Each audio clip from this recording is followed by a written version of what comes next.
Okay, so welcome everybody. We do have a pretty full room today. Just one quick question. If you have a free seat available next to you, put your hands up so the last people could know where to sit. Now you know. Okay, awesome. Thank you very much. Okay, so let's start the session. Good morning, everybody. My name is Paula Januszkiewicz, and I am from Poland. Technically, I spend only weekends in Poland with my husband. But what I do in my life, I'm a penetration tester. So everything related to security, this is what I'm doing. And I'm more on the bad side rather than on the good side, meaning I do bad stuff for money, which is really a huge pleasure. And I'm one of these guys that has access to a source code of Windows. So whenever I do not know something, I always jump into it and try to find out the answer. After the session, you can torture me. I won't tell you. You know what I mean? Okay, so a couple of things more. I'm an MVP on enterprise security. I'm an MCT for now. It's going to be like 8 years. And I'm delivering different kinds of trainings. And I do have my own company, which is called Secure, partnered in US with iDesign. Really nice people that I'm like that small with their company, Richard Campbell, Michelle Leroy Bustamante, so all the guys that are really creating an IT in the world. Okay, so this is technically about me. And if it's about the session, so let me tell you a couple of words. First of all, it is not a forensic session because I'm not doing the forensic, and we won't be, searching for the traces, patterns, and so on in a drive. What we're gonna do, we're gonna use the operating system mechanisms. That's the Microsoft conference, right? Yeah? Okay, yeah. No Linux, no. We're gonna use the Windows mechanism to find out a little bit more information that operating system wants by default to tell us. Okay, so is that what you expected? More or less, yes? Okay, if you expected, forensic, what can I say? Doors are there. Yeah. Okay, so a couple of things. This is our agenda. As you see, it's pretty simple. I always keep it simple. At the beginning, we're going to discuss several things. How, for example, the bad code is delivered to the operating system.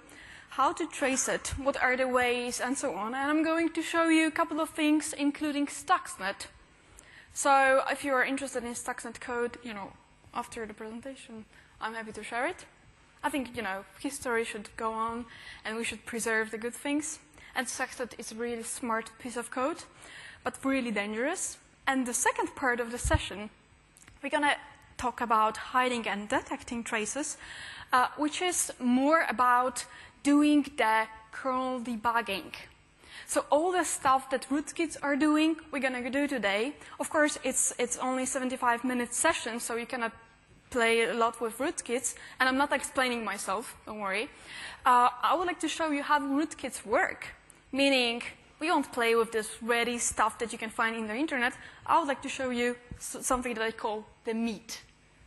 So this is what we're going to do for this time. Couple of things about operating system itself. So Windows 7 right now, whatever you think, whenever somebody says like Microsoft blue screens and so on, people laugh because they are like brothers. But whatever people say about Windows, Windows is used by military organizations, which means it was tested and verified, if it's about accountability, all the monitoring and so on, which means that Microsoft Windows, in this case 7, follows several and is compliant with several regulations that are world known. And I bet you recognize them. So this is the operating system that is like totally monitored. And why it is nowadays important? Because we do have a lot of threats in the world, that's something obvious, but what we need to cope with is pretty serious threat, which is like Stuxnet, all the malware that you get, something that is really targeted not specifically to technology, but to people, right? So, for example, all the stuff that you install, like anti-malware, antivirus things, that, whenever they ask you For scanning, you say yes, and to clean out this virus, you need to pay $30, and if you pay it, it's clean, of course. So one of these, they're targeting people, and this is now the most serious threat. Let me remind you two stories. Because I'm from Poland, I'm bringing you the Polish story. A couple of years ago, there was a virus, and it was called .eater. The name stands for itself, meaning every time you put a dot, there's this Pac-Man that appears, and it's like, rah, rah, rah, and it eats it. So you cannot create a document with dots. Oh, terrible. Oh my gosh. I'm going to cry. So scary. And now we do have a little bit more serious problems. Also, a couple of years ago, I just had a really nice chat in the speaker room. There's this nice lady, Kate Gregory. She told me the story that the viruses from a couple of years ago, where, for example, in macros, they were changing the information about the document, and after all, it displayed the message that the author of the document is an idiot. Scary, right? So one of these things, and we really need to learn how to monitor stuff whenever we get something. I mean, like malware, for example, we need to know where to search for the specific type of information. Okay, so tell me one thing. Put your hands up if you do not use, or if you've never seen the event viewer. Nobody? Okay, that's perfect. That's good. Well, a couple of times I happened that, people were like, event viewer, what is that? But, they're from sales, so you cannot expect much, I mean. Okay, so that's very good because we're going to start with the event viewer at the beginning. So a couple of things. If it's about the logging mechanisms, of course, event viewer is one of these. And I don't want to make it obvious. I'm not one of these people that are doing the theory, but some things really require explanation at the beginning. So whenever we use logging, what kind of logging do you have? Event viewer is one of the solutions. It was always possible to develop software that was a kind of extension to event viewer, but people were just not doing this. That's why we think event viewer is poor. Is it? In Windows Vista, do you like event viewer? Windows 7? Yeah. Of course, it's pretty good. Now we do have a little bit more stuff there, but it was always possible. So event viewer is one of the cases. The log files. So still, it's boring because log file, it's like a text file, right? Who logs to a text file? Come on. But for example, Windows Firewall logs to a text file, which means, of course, it's a log file. So one of the logging mechanisms are really, really easy in this case. But we do have a little bit more to search the information about the operating system. And as you see on the slide, it may be a kernel trace. We're going to play a little bit with kernel trace. So whenever you think something is connected through the network, let's say, and you're like, what is that? And you cannot see the process, but you feel like something is going on, the kernel trace, there's a chance that it's going to help you, including debugging, tracing, and so on. So going really, really deep inside the operating system. Notification, that's one of the nicest, I would say, examples, but really simple. Whenever you are monitoring operating system, using, for example, the WMI, you can register an event and listen to what operating system is saying. I will show you how to do this. It's not very unusual way, but it will give you a lot of information, especially if you love PowerShell or WMI. So if this is your thing, I bet you're going to like it. SQL, blah, blah, blah, application related. And under application related, you can put whatever you want, which means whatever is in the developer's mind. Put your hands up if you're a developer. Shame on you guys.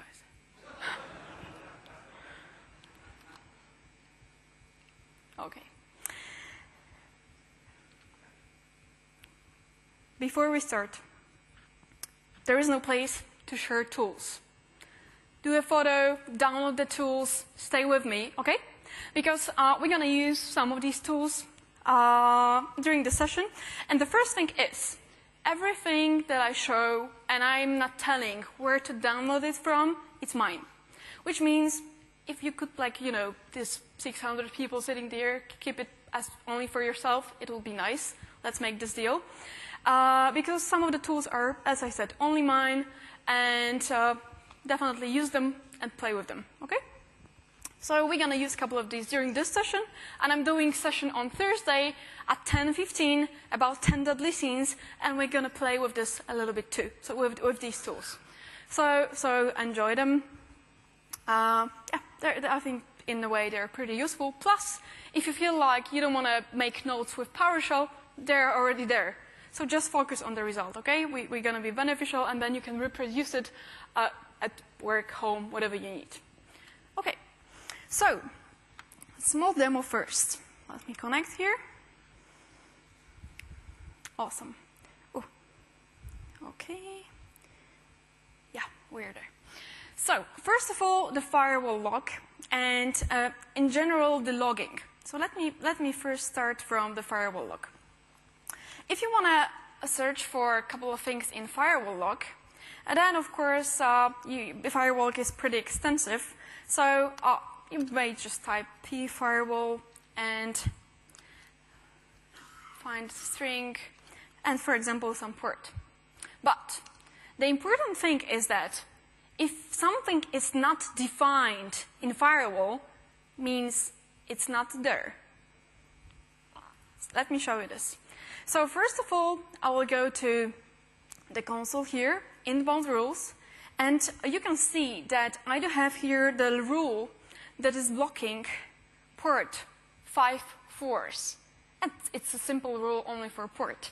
Meaning, if I would like to connect to 54, then I will have it monitor. If I would like to connect to 444.444.45, then it won't be monitored. This traffic will be skipped. So if you feel like somebody is attacking you, the firewall log in Windows, it's not the best place to go to. Okay, let me show you this.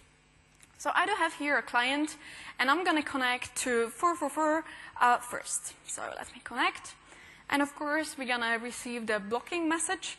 So I can actually go here to the console and display this log here. So as you see, we do have a little bit more information. And we do have the message drop. Awesome. So, okay, we know it already. So if I put 5 here, and I will try to connect, and if I change this to 5 at the end,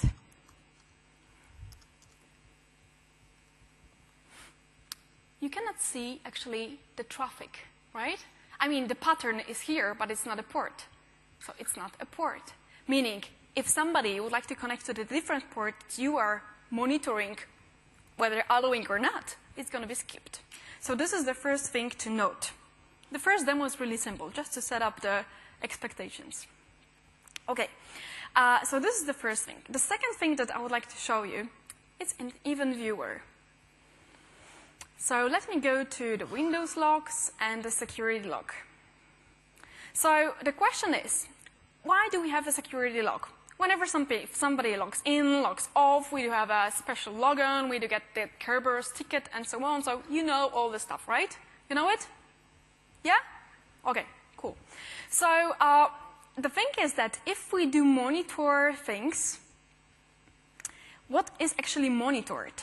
So let me browse through a couple of things. We do have here information that there is this guy, administrator, logging on, and this is the domain name. The question is, really? Or we just sent to the event viewer the information that this was the administrator that was logging in. But really, it was somebody else. I would like to show you how to do this. So first of all, I need to go to SecPol, MSC, and then I will go to local policies, security options, and there's this beautiful option that is called rename the administrator account. Isn't it one of the security settings that you were using whenever you would like to do the hardening of your infrastructure? No? Some of you? Okay. Why are you not doing this? Okay, talk to you later. Okay, so what I will do, I will rename the account, and I'm going to put 1, let's say, here. So now administrative account is going to be called administrator1. But at the same time, I will go here to Active Directory users and computers, and I do have here this test user. I will go to the account tab, as you see over there. So let me enlarge it. And I will change the test logon name to, come on, don't be afraid. Of course.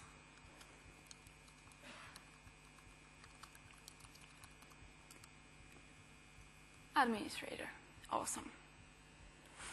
Okay, so the question is, if I log here as an administrator, who's going to log? Test user or administrator? Test user. Awesome. That's actually true. So let me log in. Password is a super secret password.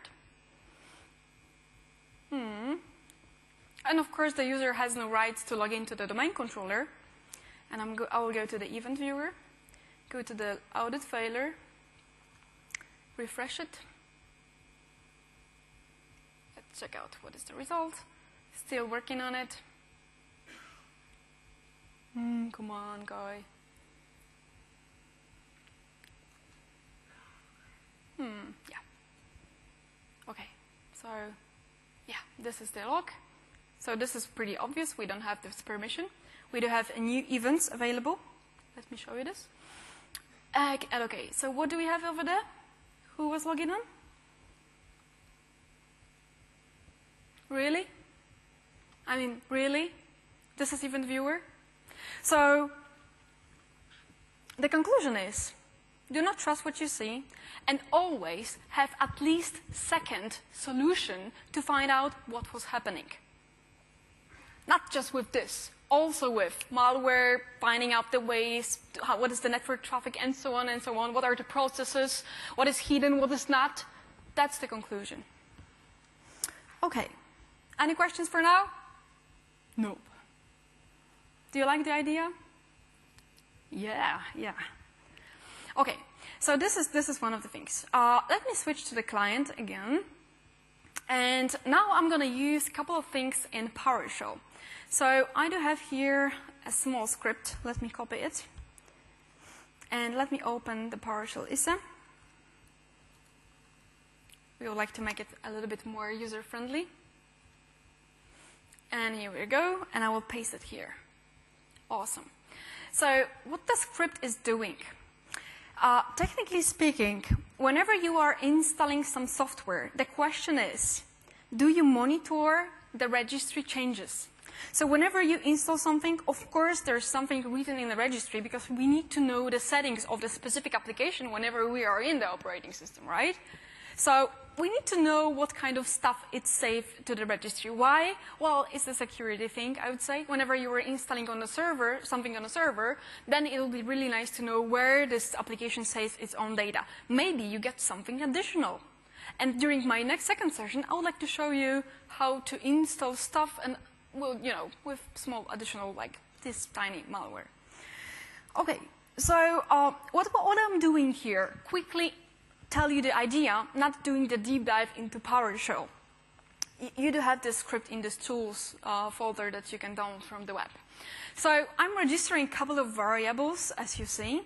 And this huge variable and the query 8 that I have over here, it's using WMI to listen to the events whenever something is changed in the specific branch of the registry.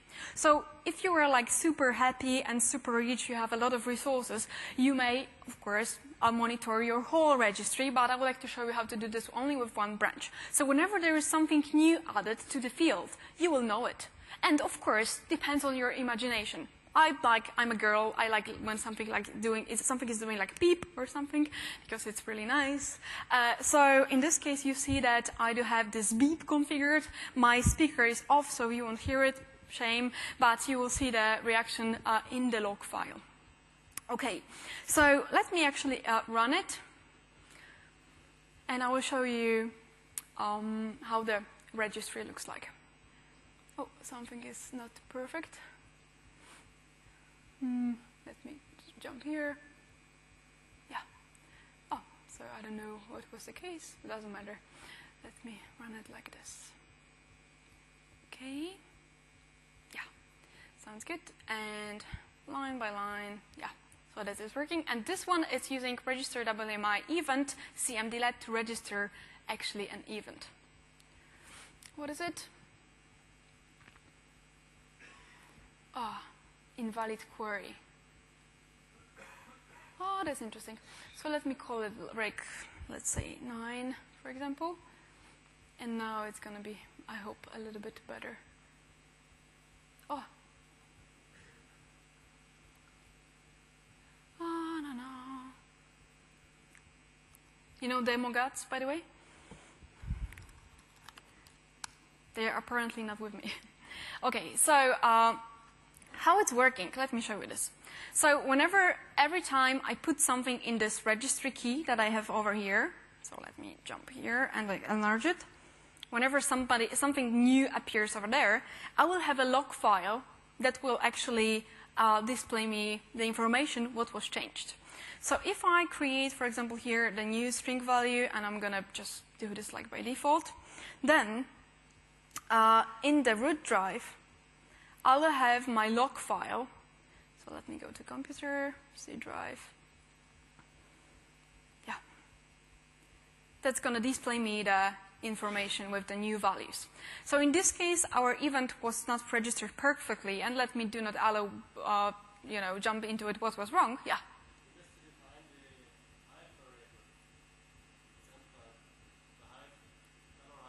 Yeah.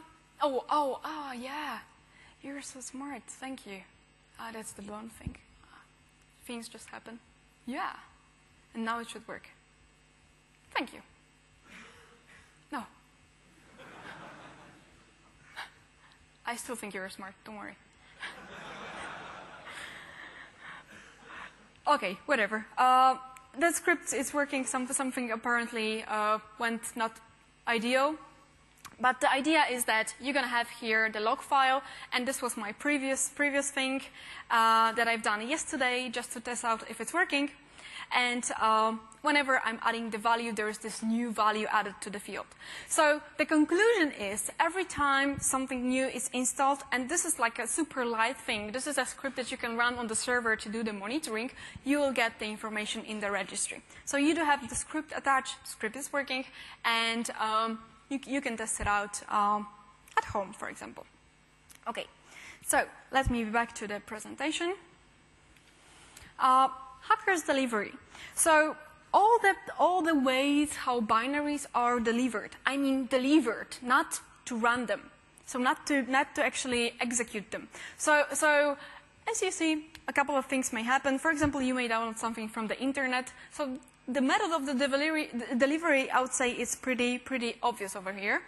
And a couple of things were like removable media. For example, Stuxnet was spreading through removable media network and so on. So I would say in vast majority of cases, it's just a human mistake. Sometimes things are delivered by vulnerability, like, for example, Stuxnet network vulnerability. But in general, this is how it's happening. Okay, so another demo, so everybody knows how to put the pen drive and so on. It's just like to tell you what are the methods. If it's about the demo, let me switch to my machine. What I will need to do, first of all, I will reboot the machine. So let me clear the views. This one, and I will do this also here. So I will shut it down. So first method, and I think it's a pretty sophisticated method. It's simply speaking the offline access. So whenever you do have an offline access to the specific machine, you would like to inject something somewhere, the question is where and what. Sometimes it may be, for example, the matter, and let me reboot quickly, yeah, of putting some DLL somewhere, and I'm going to show you that. Or sometimes it may be just a, for example, case of renaming utilman.exe. You know the case? So if you would like to reset a password for a domain controller because you don't remember, well, it's like a very, very special situation, but you may have your virtual machine, for example, which is a domain controller. The question is how to reset a password. utilman, renaming the utilman. You know the idea. So I would like to show you a couple of things first with renaming UDILmon, which is going to be the super fast demo. And then I would like to show you a very nice way that I've tested out in my last project when I was in a couple of days in New York doing the penetration testing, how to deliver things to the user's computer. Okay, let me cancel that. And let me pick the image. Okay. No, we don't need to do the recovery. Next. Good. So, first of all, command prompt. D drive, that's going to be the C drive. Okay. There, yeah. Okay, we're there. So, first of all, where I need to go, and forgive me in the last rows, I will just tell you it's super easy. CD Windows System 32, right? And then you've got a super nice software, which is called UDILmon. So whenever you are logging in, and you would like to have this keyboard, and you would like to pronounce things, and so on, then this is UDILmon that is responsible for the stuff. Meaning, if you are in the WinLogon session, entering your password, there is this nice circle button, the blue button that you have on the left bottom corner, right? So what if we could, for example, put something over there? So whenever we click the button, there is a console with the privileges of anti-authority system running on. What would you say? It would be really nice, right? Yeah, that's our goal. So first of all, we need to rename. So rename utilman.exe to utilman.exe.bat, or back, or whatever we want. Let's put back. Yeah, and here we go. Then we need to do, and the question is, what would you like to put over there? So copy, let's say cmd.exe to utilman.exe. And we have it. One file is copied. So I would say at this stage our job is done, and we can reboot. But let me stay here for a while, because I would like to show you a part for the next demo. So I will run regedit. And this is the registry editor of what kind of operating system? Windows PE, exactly. So what we need to do, we need to connect to the registry, connect the registry from the operating system that is in the bottom to this registry to be able to edit it, right? So what we need to do, we need to go to File, Load Hive, and then we need to find out where the operating system is. So C, Windows, System 32, come on guys, what the? Config? Exactly. Config, yeah. And here we go. So system, it's the one whenever you would like to change the settings for the configuration and so on. This is a place. So we can actually jump over there and say blah, blah, blah, whatever we say. Because this is our registry here, which is the registry of the offline operating system. Okay, making the long story short. You do have here two control sets. Which one is the one? Select, perfect. So we go to the select key, and over here, we do have the information which one is the current one. You see? So the current one is going to be the first one. Okay, so let's go to the first one. And then you can put here whatever you need, but I will go to Control, LSA, and here I have already injected my DLL to do something that I call man in the middle for a domain controller, pretty positive. And this Pola Spy, 64-bit to make it a little bit geekier, what it's doing, it's listening to the user's password. Whenever the user changes the password, the question is, who checks for the complexity? Yes? So this is the question that we usually do not ask. Who checks for complexity?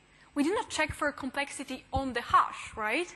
We do this on the clear text. That's why we do have the requirement of capital letters, numbers, special characters. This is how it is. So the answer is notification package and the DLLs that are inside, which this DLL, SCE, CLI, is the one that is the legit one.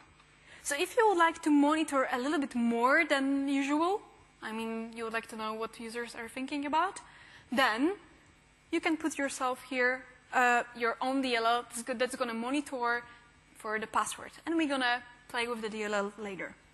Okay, so this is how I injected the DLL. Okay, let me reboot here. Yes. So we're done, and restart. Awesome. And this one. I do have here 2 entries. The second one is to do the kernel level debugging, which is the second part of our session. We're going to be in total control of the operating system, and we're going to hide the processes as rootkits are actually doing. Okay, so when we are here, you see this blue button? You see this black console? Okay, so who am I? And the answer is system. Which means I do have like 99% of the privileges that I could have in the operating system. Admin is like a lame account. This one is like a super powerful account. And, well, now you can do whatever you need. So, for example, net local group administrators. Who is there? And then you check out. Administrator, which is, of course, the local administrator, domain admins, Paula, test, whoever. So, what we're going to do, we're going to do net user, Paula, password. Cool. So, what I've just done, I've reset the password for the local admin, having no access except for the physical access. And I'm really a fan of the solutions that are the built-in solutions in Windows. This brings you a lot of fun because it's a challenge. You don't have this additional software to do the stuff for you. And then you could, switch user. We don't need this kind of admin. We can go w7 CLI, which is the name of the machine, Paula, password. And we're in, right? So, of course, offline access, you may be like, it's a lame thing because you need to have this access. But at the same time, whenever you enter the company, this is the minimum and maximum privilege that you have. You don't need to ask for an account. Whenever you take somebody's computer, you can do whatever, then you will have this access. Let me give you the real-life example. It's like from my last week. I had a boarding pass to print. It's like, you know, it's just enough to be super nice and like, could you please print me the boarding pass? And, well, surprisingly, the boarding pass was an exe file. So I made it because the users were local admins. So I just, you know, asked somebody to print me the boarding pass with the pen drive, and this person was like, oh, this is it? Because I call it Orlando. Right? So you're flying from Orlando. It's like, yeah, that's it. And this person opened, there's UAC that pop up. I'm like, go on. Okay. And I'm the local admin, and I have a boarding pass. So, offline access. Okay, we're here. But to exploit it a little bit more, because, like, you know, it's boring, let's do something funny. Startup folder, right? It's there. If you want to execute something, then you put it in the startup folder. It's like, it should be the destination of everybody. And startup folder, right-click, explore our users, and we are here. So now I'm a local admin on the computer. The question is, how can I be a domain admin? The question is, maybe use some social engineering. So I do have here uploaded super simple script that's going to create an account in domain and put the account in the domain admins group. Right? Nothing more pure than this. And the question is, who's going to execute that? Because I'm a local user. So you're going to be, okay, let's be a little bit cuter than usual. Put get script in the startup folder. Got it. Unplug your computer from the network and to that help desk and ask like, oh, I'm sorry, something is broken again, I cannot log in and I cannot browse the internet and so on. You got the story? Exactly. And this admin is going to be like, remotely, it's not working. Oh my gosh, I need to come. And you're going to be like, yeah, finally you came. I'm so happy. Please log in. Admin is going to use his domain account because something. Can you see a different scenario here? Because I don't. And additionally, you're going to be added to, domain admins. Okay, so let's do this. First of all, I will jump to the domain, and I would like to show you that there is no Polar account over here. So, no Polar, only Pluto and Porcupine. I have nothing against with them, especially with Porcupine. No. Okay, so let's log off. So now I just plug off the cable. I'm like, could you please help? And when this person comes, the cable is on. I do have an IP address and so on. Everything is under control. And he's like, or she's like, probably he.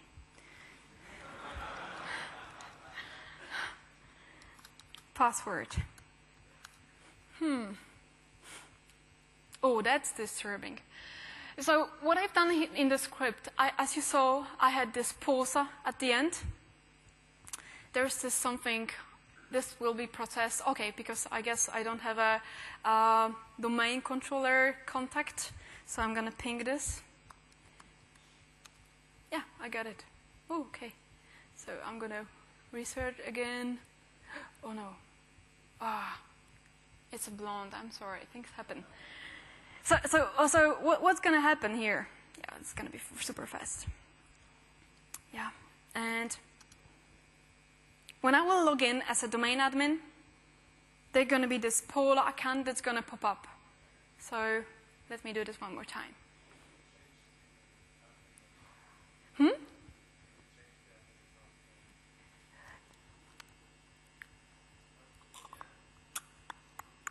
Super smart. Normally I give away sausage. But, everybody's in Europe, so sausage is not that fancy. Thank you for that. Yeah, definitely. So, account, test. I don't have privileges. But I've logged in as administrator, by the way. That's interesting. So everything is going to be under my account. Oh, it's not right now. Test one. Okay, we're there. And quickly jump here. And this one's going to be the admin. Now it's going to work. Awesome. So, password. And now I am a domain admin. Yeah, command completed successfully. Do you feel the fresh air? Okay. And now I'm going to refresh it. Yep.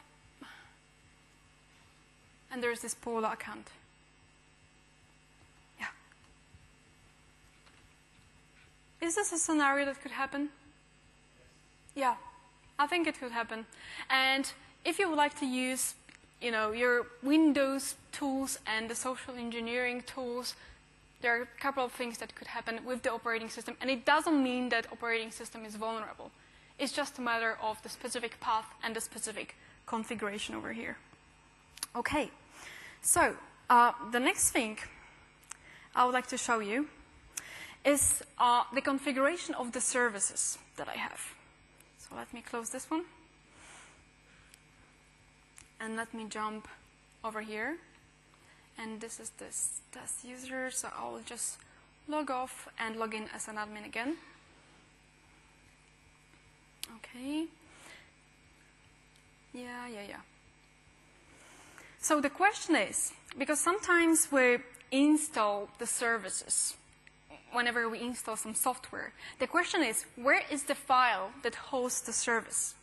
So I will log in again as an administrator. Yeah. Now it's going to be like this, but that's not the point. We're going to create many polars, which is not possible. The thing is that I do have here a folder with two services. One is the good one, and another one is the bad one. So sometimes, and I see it's like, I would say, every second in every second company when I'm doing the penetration test, there are super happy developers that are putting the service, for example, whenever they create some special software, or not just developers, maybe a really professional software, while the file of the service it's somewhere else than in Windows or program files, which means it does not inherit the permissions from the upper folder, which means that as a user, you can actually change stuff. So, what you can do, and this is something, I don't want to call it vulnerability, but, you know, it's happening. So, what you can do, you can rename the service file on the service that is running. So, let me jump to services, and let me show you the service. And this is this Pola service that I have over here, and it started. So if I go to properties, you see that it's running on this file that I've just showed you, but it's running on the good one. So good.exe, mstahat, and so on. Okay, so what we can do, we can rename the good file to good, for example, underscore, and there is a service still running, and we can put this bad file as a good file. And now we are on. The thing is that most of the services are running with the local system account, or whenever admin installs software with the domain's admin account. If you're a SQL Server specialist, you've got your own account to install the services. But the thing is that all accounts that are not built-in accounts, they keep their password in the registry. Why? Because if you disconnect the computer from the network, the service should be still running. Bringing this with the story, like being a user, domain user, and the local admin at the same time on the computer, it's a terrible mistake, because this person can read the password of all accounts that are used for the services. We're going to discuss this on Thursday. But what I've done, I've renamed the file, which means that if I restart it, so let me do this, it's going to take into consideration the bad file with what kind of permissions? What account? Local system, right? Which means that I can do anything. So being a user, being a domain user, I can impersonate myself into the local system account. Anybody notice something on my desktop? There's this file that just appeared. It's a, you know Nyan Cat? You know? Yeah, okay. If you don't know Nyan Cat, definitely check it out. But it's a very long cat. So the thing is, if I delete it, and I'm logged in as a domain admin, after 15 seconds, because this is how it's configured, there's this file that it's still appearing on my desktop. Isn't this annoying? A little bit. If you delete it again, it's going to pop up again. So that's not very positive. Okay, so let me delete it, and you will see it again. So what kind of things can we do in this situation? There's this file saving and appearing on our desktop. If you delete something, and I'm showing this on the txt file only, then it goes back again and again and again, and you're like, okay, so what guy is in the back, and what guy is enforcing this to be running? Okay, so the answer is, we need to find it out. So for that, I'm going to use a tool that is called a process monitor that you know, but let me run it with the admin privileges, just in case we need them. It's not a very security thing, but we need them to do the monitoring. Okay, so I do have here some filters configured. And my first filter that is really important is that search for anything that contains the name of the file, which is pretty easy. Okay, yeah, and I will start the monitoring. So, should be running a capture, yeah. And there's this file, come on. I'll check out the filter again. contains, yeah, and here we go, because the file appeared. Okay, awesome. So, the question is, who is the guy? And you see this tool. You know the tool? This is a command line tool to download something from the internet. And you are like, oh my gosh, so something is actually downloading something from the internet. That's even worse. You go deep inside and you check out what are the parameters of the process. And you find out that it's actually downloading from the bestmalware.gov. And so you're like, but who's enforcing that? So you can, of course, explore it more. And if we jump into the strings and details and everything, you can search for, I would say, a little bit more information. But we do have this wget.exe to find out. Okay, so quickly speaking, let's go here and let's change the path to wget.exe. Awesome. Yes. And now we've got the information that it's actually enforced by the cmd.exe. So this is cmd.exe that is calling wget.exe that is downloading the file from the bestmalware.gov that is appearing on my desktop. Doesn't sound like a small malware trace, and you were like, but actually who is calling for cmd.exe? So you can do the same with the cmd.exe, and you can do a lot of deep dives, like for example here, cmd.exe, and let's change it here, and you are like, that's interesting, oh my gosh, what's that? So you jump over there, and you see this file calling for cmd, wget, and blah, blah, blah, more. And you're like, what is that?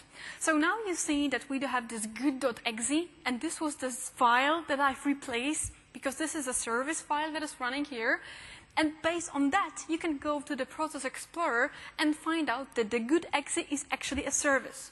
So let me show you this very quickly. Everybody knows Process Explorer. But in services.exe, we can find out that good.exe is actually one of the services. So the only thing that we need to do here is to stop it. So if you would like to trace things, what's my conclusion here is that definitely have a lot of tools that are doing monitoring of the real life functions that are happening in the operating system, and Process Monitor, which is like, sysinternal.com, everybody has it, it's doing this stuff. And it's a real tool to do a little bit more with the malware research. Okay, the second thing to discuss, and let me switch after a couple of demos that we've done. So we've checked out how to play with the DLLs, how to inject it. We've played with the services and ACLs, and we've renamed the utilman.exe. Launching evil code. The conclusion after of the whole experience with fighting with malware and so on is that malware loves DLLs. DLL, that's something that does not need to be signed. So you may run it and it's going to be there, and you have like so many DLLs available. Who is checking for DLLs? Do you monitor your DLLs? I don't think so, actually. Because there's a lot of those, and they're like doing what? Oh, who knows? They're just there working and, being in a memory. So DLLs, Explorer.exe. Explorer.exe, it's a super nice process. The question is, who owns it? Who owns Explorer.exe? Us? I mean, you, when you log in. If your name is Winnie the Pooh and you're going to log in, you're going to be the owner of the Explorer.exe. Meaning, if something is going to be injected in Explorer.exe, you do have a full right to do this. Why should we believe to the things that we have just in front of our eyes? That's Explorer.exe. Do you believe all the stuff that you have in front of you? Because I don't. Explorer.exe is just a process that I know. It's just super nice to inject over there. Drivers, because they sometimes run in the kernel mode, and it will be nice to inject a kernel mode driver. Sucks that is the case. We'll play with that. DLLs, which I've mentioned, they do not need to be signed. Okay, So, another thing to show you. So let me connect here. Okay. The DLL that we had at the beginning, so the Polar Spy, is doing the one simple thing. Let me clear up the view. Actually, over there. And I'm going to jump here. Remember, I put it in a notification package. Agree? So it's injected already. It's taken into consideration already. So when I will do one simple thing, let me jump to the computer and go to the root drive. And I do have this Polar PWD password file. I will delete it just to show you that I'm creating it. Britney Spears, maybe. Reset password. Let's do this test. Test 1, 2, 3. Test 1, 2, 3. Okay, whatever. Do you feel that you are notified? Are you notified? I guess so. So, are you notified again? Password does not meet the complexity policy. Yeah, I think you saw it like thousands of times, right? But if I do like this, password, do you feel notified again? And the thing is that if we jump over here and go down, there's this new file created, and it contains the Britney Spears password. I've injected the DLL already. I've just put it in appropriate place. If you want a DLL, by the way, I'm just like, it's not in the tools folder, but definitely come and I will give it to you. But don't use it only for a good purpose, okay? Yeah, I say that. Sure. Okay, so that's one of the things. Another thing to show you is that, let me jump to the tool that I really like. This is the network miner. And I've got it over here. I will run it as an admin. And I will monitor my interface here. So I do have here this Files tab. And if you look closer, and I will enlarge it, except for the cat that we do have this update.txt running. And the question is, who is asking or sending this? So let me tell you the scenario that I have. My scenario here is that you have this evil admin working in your company, but you don't like him, and you fire him. Well, not surprisingly, he's going to be, I believe, disappointed, right? So he will say like, okay, I'm going to, destroy your company, but let's make the story this way, that after 1 month, I will be in, let's say, Hawaii, drinking caipirinha, then I will press the button and your whole infrastructure is going to be down. How to do this? So what this person does, he creates a service running with the local system account because he was an evil admin, and the service is doing one thing. There's this web service in the internet, and the service is just asking, is the file over there or not? Is the file over there or not? Is it or not? And if there is no something in the internet, then execute stuff. What do you think? Possible? I guess so. It's just a service. So what I do have here is this update.txt, and I do have here also a service, which is a very important service running. This is the name, don't delete it. So there are a couple of ways to monitor it. So we do have network monitor, and we can jump and new capture, and we can play with, start it, and we can play with the capture and monitor all the stuff. But if you focus, you will see that the process actually that is running the get for update.txt, that's the system. Can it be more generic? So how to check on it? So this is the moment that we need to do a little bit of tracing, and we need to do a little bit deeper dive into the operating system. So let me close the network monitor, and I'm going to show you how to do this. So first of all, and let's stop this one. If you have this kind of situation, I'll move to the root drive. There is a tool that is called Logman, and I'm going to use it to do the trace on WinSock, which is used by the network, right? So I'm going to do logman start, EDS. And I'm going to name the file, name the session. So let's say it's going to be TechEd 2012. And then I'm going to put the output, which is the file that I'm going to create whenever I'm doing the tracing, which is going to be TechEd 2012.etl, for example. And with the P parameter, you need to specify what actually you would like to monitor. So it's going to be Microsoft, Windows, WinSock,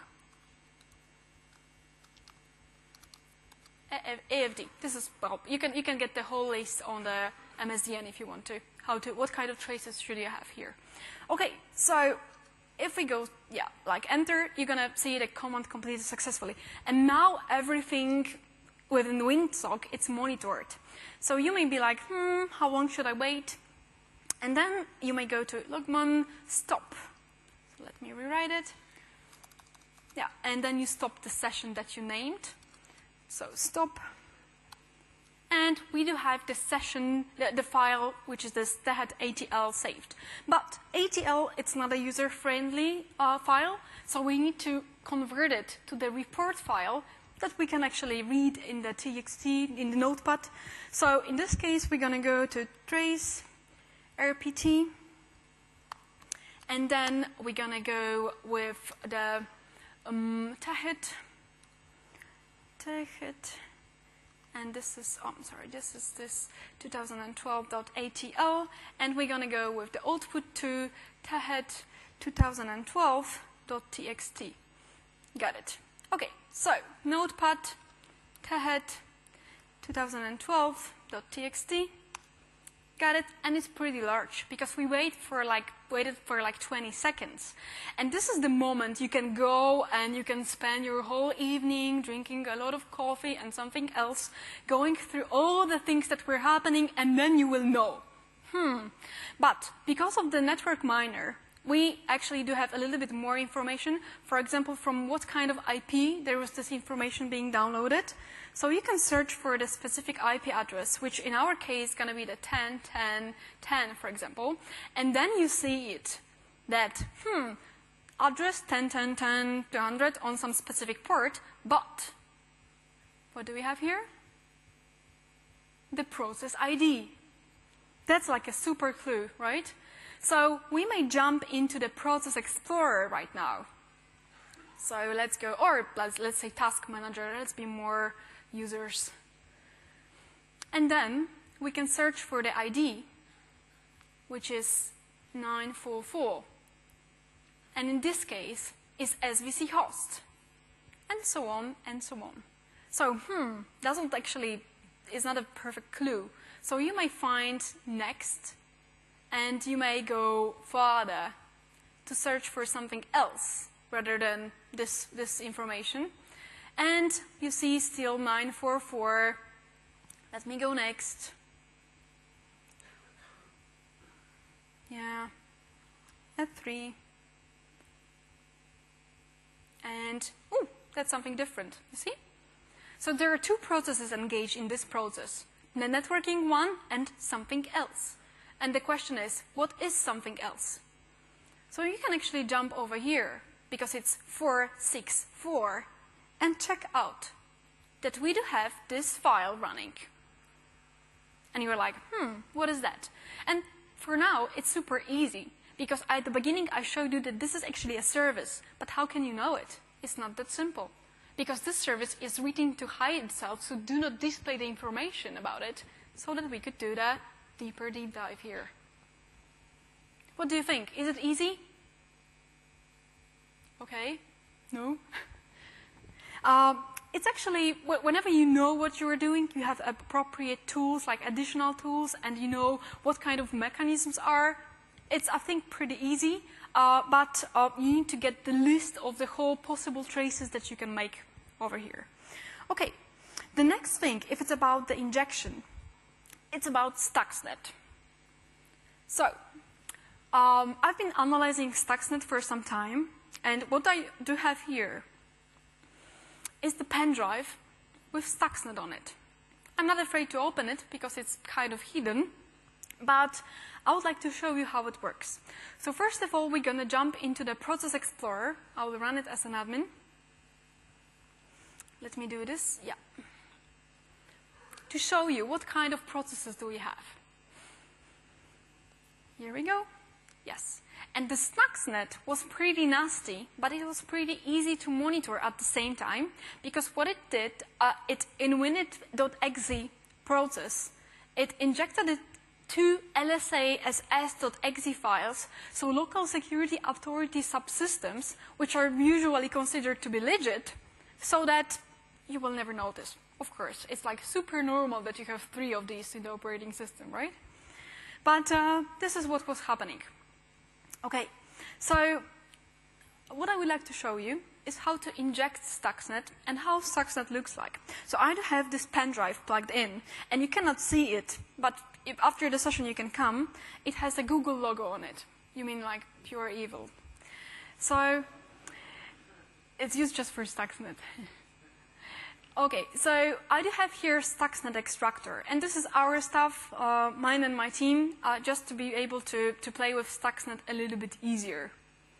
Okay, so I'm going to jump to pen drive, which is E, and I'm going to play Stuxnet extractor.exe, and what it does, it extracts the Stuxnet. Well, surprise. So, in here, you have 2 folders created, and one of these it actually contains Stuxnet. This is this 37 and so on, so let me enter it. The name represents the object, which is the USB in my operating system, because Stuxnet use LMK vulnerability, and link is pointing to something. The shortcut is pointing to something, and the question is to what and how the icon appears whenever it's pointing to a console. You haven't configured that, right? But because it's pointing to a console, it shows you the icon. It's a super easy mechanism, but this is the vulnerability. Of course, it's patched right now, but Stuxnet use it to spread. Whenever you show the link to yourself, which is like super easy, then you have the Stuxnet injected.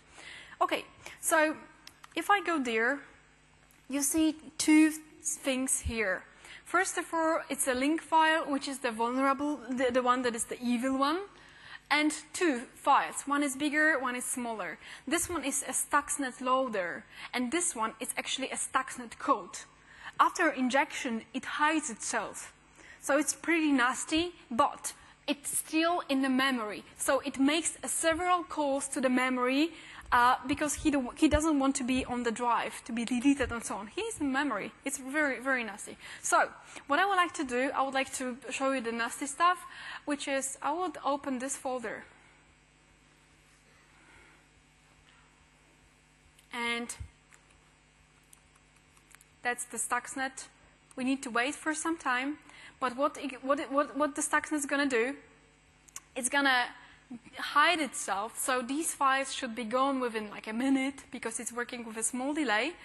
And what's going to happen is that we're going to have this one injected, and we're going to have the several LSA-SS processes running here. Okay, so waiting for that. Let me jump here. Okay, nothing is here. And let me go to the console again, check this stuff again. Stuxnet extractor, 37, yeah, that should be good. Come on, Stuxnet, do your job. Oh, okay, it's like, sorry, I wasn't the author of the Stuxnet. But what's going to happen here is that these files will be gone. It's just like a matter of time. I bet that after the presentation they're going to be gone. And at the end, you're going to see here 2 more lsass.exe file running. So this is the idea of the general Stuxnet. And the best thing here is that whenever you inject Stuxnet, it has kernel mode drivers that are running, as I said, in a kernel mode, which are actually signed with the Realtek certificate, for example, and JMicron certificate, that can be verified as a legit certificate if you do not have, of course, the freshest CRL, because they were stolen from the real buildings of these companies. So this is what's going to happen. Shame on you, worm. Okay. Yeah. So as you see, it's not super perfect. We may try it one more time super quickly, because I would like to prove that it works. But Stuxnet extractor, C28 and so on. There, we got it here. Awesome. So let me check it again. This one. Apparently, this time Stuxnet is in a bad mood. Okay.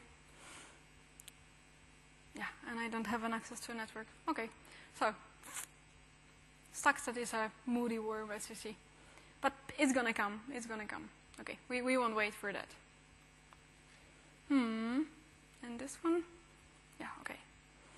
So let me switch to the next thing. This is basically how Stuxnet was spreading. So you get the idea, and it was just enough to open up the folder for the files to be loaded. So this was the case over here. Okay, so the next demo I would like to show you is about. It's actually pretty heavy because we're gonna do the kernel mode debugging, but I would like to show you 2 things. First of all, how to hide a process, like completely disappear it. And the second thing, how to protect the process, meaning how to make it a little bit more resistant for giving away the information. So what I'm going to do, I'm going to reset this machine, reboot it, so restart. And I'm going to reboot it to this second entry that you saw, which is the debugger entry. Yeah, this one. And what I'm doing here is that I do have here the virtual machine monitor running, and I'm monitoring this machine like totally. So as you see, it's actually not working properly. It's waiting for my command. So if I go here and I click Run Debugger, I'm going to wait for the reconnect. And let me enlarge the font. This is the default thing that I have. So it's going to be 12 consolas, let's say. Make it a little bit bigger so that people in the Rust world could see. You see that I do have prompt over here. And Virtual Machine Monitor, this is a tool that you can download. So if I say, OK, start, the virtual machine is going to start. So as you see, we're waiting for the command. I say go.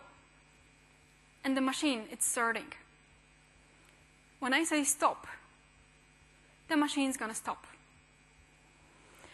So if you would like to get more information about the operating system, this is a super way to do this. And the tool that I have over here, this is a debugging tools for Windows. You can download them for free from the Microsoft website. Okay, so let me jump here and log in as an admin. Okay, and yeah, and the script, yeah. And I will run several tools. First of all, pure evil. The second tool is going to be cmd.exe. And another tool is going to be notepad.exe. Okay, got them. So at the top of it, I'm going to display the process IDs so that I will know a little bit more about the processes. So CMD we have over here. We do have also pure evil, and somewhere there we have also notepad, a little bit above it. Okay, so let me be back to the debugger. And I'm going to pause the machine. And with the command .cmd3, I'm going to load myself the bunch of commands that I have. You have them also in the tools folder with tools, so that I don't need to type them. And they're over here. So they're like super easy. And if you do the same steps as I do, you will get the same experience. Okay, so the thing is that I would like to know a little bit more about the process.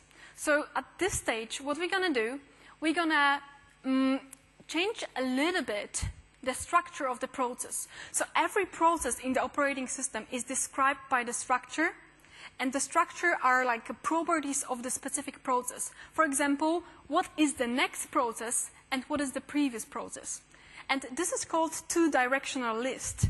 And technically, it's called flink and blink. Really cute names for this kind of operation. So flink is the next file, blink is the previous one. So every process has its own flink and blink.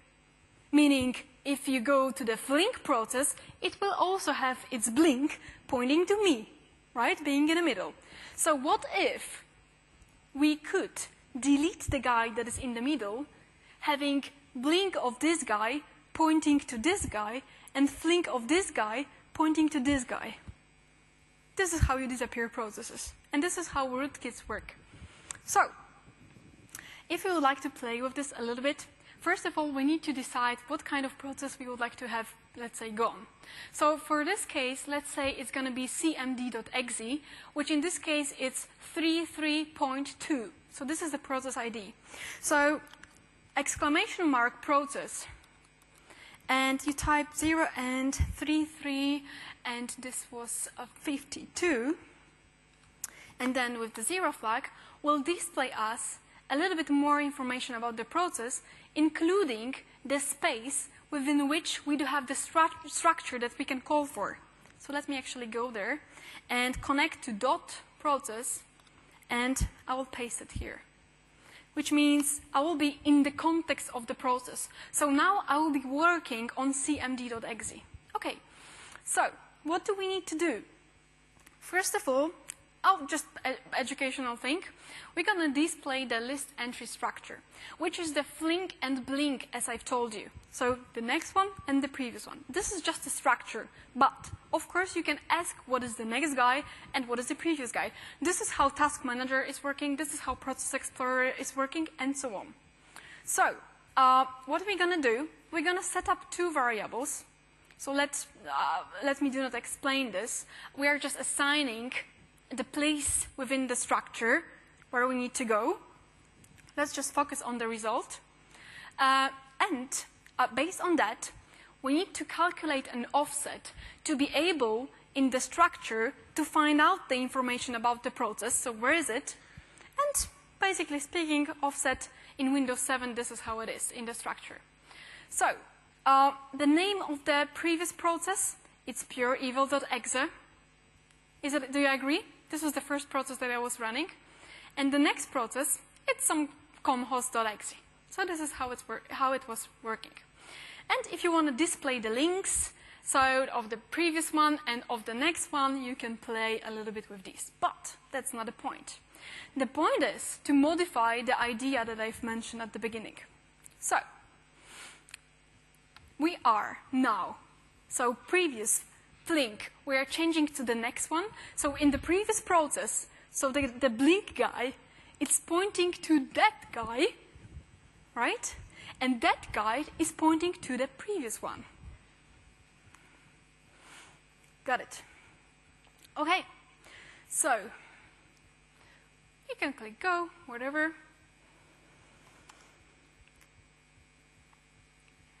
Where's the CMD?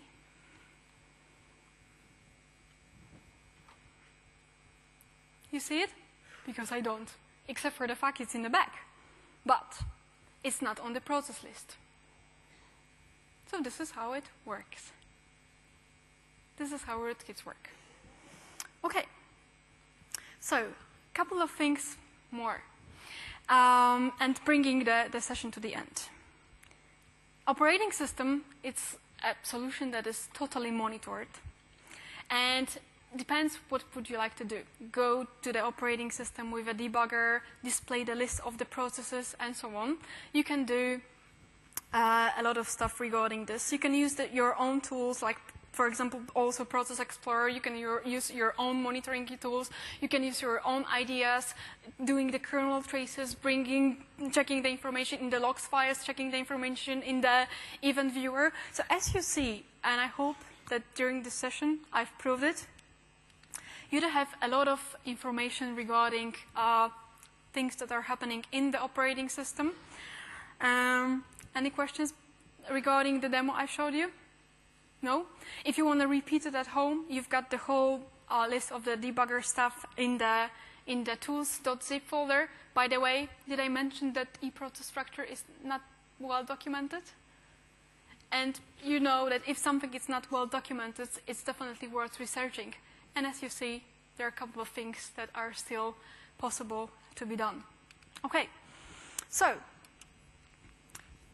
freeloads of the security, and ending the session with a kind of obvious statement. Whenever somebody has a physical access, whenever somebody does something to your computer, whenever you feel like something is wrong, it's, I'm sorry to say it, but no longer your computer anymore. Even if you feel like you fight malware in a very good way, you've done the best job, there is a chance that there is still something sitting in a bag and waiting for some reaction, and you may just skip it because there was no connection to it. Finishing. Summary. Know at least 2 tools to display you the information about the things that are happening in the operating system, and definitely do the debugging. There is a very nice book, Advanced Debugging for Windows, to play with, Windows Internals by Mark Rusinovich.